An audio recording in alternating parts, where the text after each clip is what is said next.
Hi, this is Nayli Bingham from PickGlass.com. Today's article is titled 6 Ways to Network in the Fashion Industry Like a Pro. But before we get started, I wanted to let you know that this is actually the second article of a series. I couldn't possibly put everything that you need to know about networking into one article, so I did the next best thing. I created a 5-part fashionable networking blog series. To read the entire series, just go to the bottom of this page and you can click on the links to see the entire series.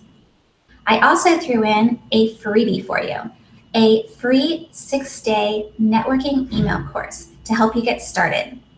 So let's dive in. 6 ways to network in the fashion industry like a pro. So what if I told you that you could be growing your network without ever having to step foot into one of those boring networking events?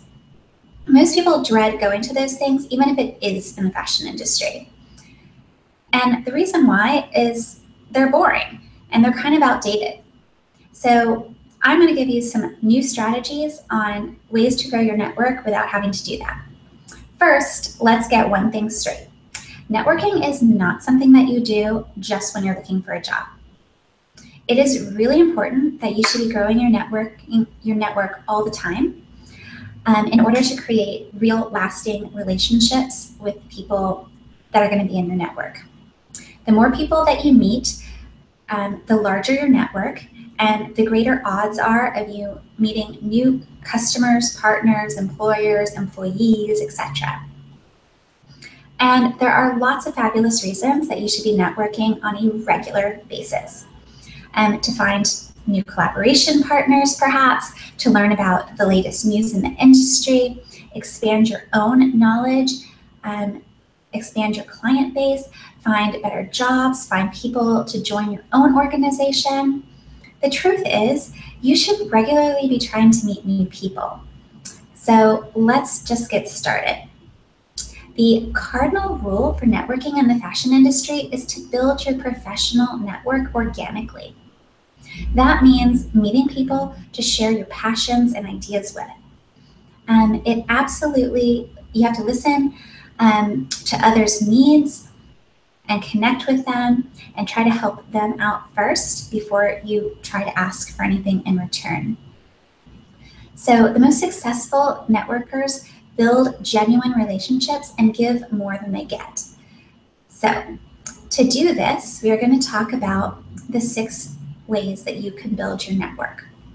So what's the secret? You know that you should be networking, but sometimes the thought of having to reach out to strangers is very overwhelming and awkward. So to avoid that, the first thing that you're going to do is you're going to start by reconnecting. Keeping in touch with your old schoolmates, coworkers, and other colleagues is the best way that you can grow your network. So you'll be surprised that as people move around in the industry or in their own jobs, what they might be up to. And so by keeping in touch with people from your past, you are going to actually have more visibility to potential new opportunities from the companies that they may have gone to. So when you connect with them, be sure to ask them about their own current challenges and see if there is any way that you can help them out. Because you know them well already, it shouldn't feel too awkward for you to also express what your own interests are at the moment or things that you might be working on. So this helps kind of build that real relationship with people that you already know. Second, you want to meet up, hang out, and learn something. Attending meetup events is a great way to meet new people. As I mentioned earlier, I hate going to basic networking events where they slap a little sticker on you and you're supposed to walk up to complete strangers and say hello and introduce yourself. I personally recommend finding events that kind of have a built-in event, such as maybe a speaker series or a exhibition of some sort. This way, you're going there for a purpose, as well as you now have something to talk about afterwards with the other attendees that are there. I find this a little bit more easy and less awkward. The third idea is to actually volunteer, because there are a few events in our industry that are what I call high octane events. They are maybe where they have CEOs in attendance, and so they're actually very expensive to attend these events unless you are being sponsored by a company. But there is kind of a little loophole. You can actually offer to volunteer at the event, taking registration or helping backstage, set up chairs, that kind of thing. And when you do this, most of the time they allow you to stay at the event, and so you actually can see the event for free.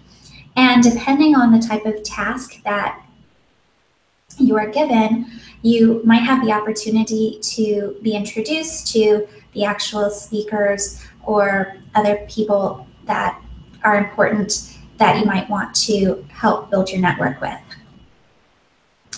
Number 4 is I like to recommend always joining what I call a built-in network. These are organizations that already have hundreds of thousands of members. So these would be things like your alumni organization or a industry trade organization. And many of these organizations will actually have events throughout the year that you can attend, as well as meet up with the other members that you already share a common interest in. Number 5 is social share. So when you are planning to attend any of the above listed events, it is a good idea to let people in your own network know that you're going, because you can ask them, hey, who else in my network is going to this event? Do you want to meet up with me? And this also does a few different things. One, you're kind of inviting your friends and colleagues to attend the event with you. It also kind of sets you up as the insider who knew about the event to begin with. So, and people like to know people who are in the know. So that's kind of a little secret. And number 6 is follow up and follow through. What is the point of going to all these events and meeting people if you're not following up with the people that you are being introduced to? The best way to have a good follow-up is to make it as natural as possible. So you don't want to come off like a used car salesman or someone who is only connecting with another person to get something out of them.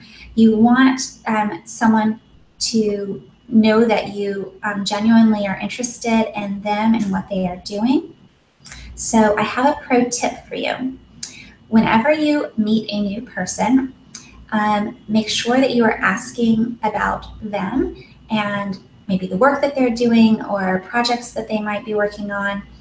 This way, when you do follow up in, say, a day or two, you will have taken the time to find some way that you can give back to this person. Perhaps maybe find an article about something that they are interested in that maybe you were talking about, or perhaps you can offer to introduce them to somebody else that you know that could help them out. So this is a pro tip because you always want to be giving to the people that you meet, and this way they are going to want to naturally reciprocate. So I hope you've enjoyed this article of 6 ways to network in the fashion industry like a pro.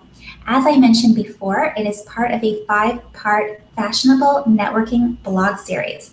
And to read the rest of the articles, you can go to the bottom of this page right now and follow the links. Also, I'm throwing in the free 6-day email course on how to network in the fashion industry. Click the link and you can get started today from scratch for free. So I hope you enjoyed this series. I will talk to you soon. Bye-bye.